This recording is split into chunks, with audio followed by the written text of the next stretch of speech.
చేసుకుని దేవుని వాక్యంలోనికి వెళ్తాము. స్తోత్రం. హల్లెలూయా, హల్లెలూయా, హల్లెలూయా, హల్లెలూయా, హల్లెలూయా, హల్లెలూయా. దేవానికి వందనాలు, వందనాలు, వందనాలు, వందనాలు, వందనాలు, వందనాలు. తండ్రి, నీ సన్నిధిలో ఇంతవరకు పాటలు పాడి నీ నామమును స్తుతించాము, గణపరిచాము. ప్రభువా, ఈ స్థలము నీది, ఈ మనుషులు నీ వారము. పాటలు పాడి నీ నామమును సన్నిధించాము. అలనాడు ఇశ్రాయేలీయుల స్తుతుల పైన ఆశీనుడు అయిన దేవా, మా స్తుతుల పైన మీరు ఆశీనులై ఉన్నారని మేము నమ్ముచున్నాం. మహిమయు, ఘనతయు, ప్రభావములు మీరే పొందుకోండి. వాక్య పట్టణంలోనికి వెళ్తున్నాము, కీర్తన ధ్యానిస్తున్నాము. నీ మాతో మీరు మాట్లాడి మమ్మల్ని బ్రతికించు. ఈ గుడికలో ఆరాధనలు, రొట్టె విరిచితలు, అయినా ద్రాక్షారసమును పానీయము చేయటములో నీ కృపా సమృద్ధిని, నీ అభిషేకమును మా మీద వివరించి నడిపించు. యేసుక్రీస్తు నామమున అడుగుచున్నాను మా పరమ తండ్రి, ఆమేన్. అందరూ లేచి నిలబడదామండి. పరిశుద్ధ గ్రంథములో నుండి కీర్తనలను మనము ధ్యానించుకుందాము. 54వ కీర్తనను మనము చదువుకుని దేవుని నామమును మహిమపరుద్దాం.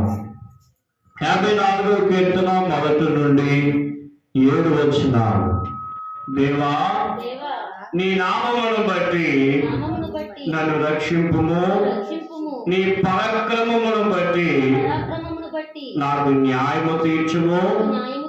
దేవా, నా ప్రార్థన ఆలకింపుము. నా నోటి మాటలు చెవిని పెట్టుము. అన్యులు నా మీదకి లేచి ఉన్నారు.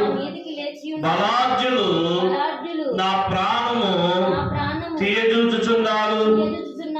వారు తమ ఎదుట దేవుణ్ణి ఉంచుకున్న వారు కాదు.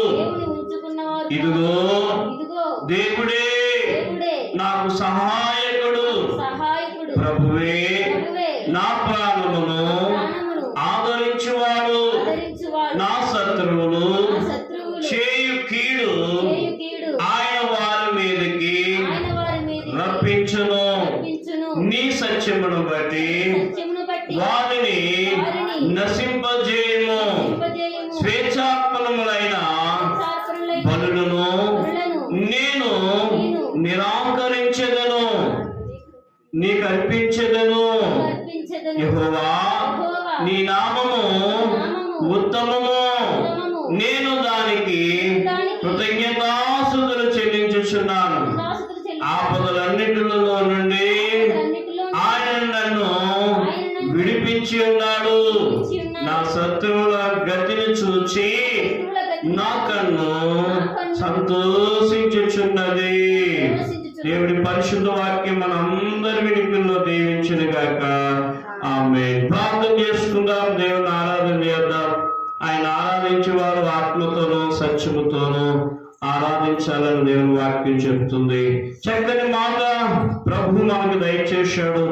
అందుని బట్టి ప్రభువును మనము స్తుతించవలసిన వారమై ఉన్నది. ఒక్క క్షణమైన నిన్ను వీడి ఉండలేనయ్యా నా యేసయ్యా.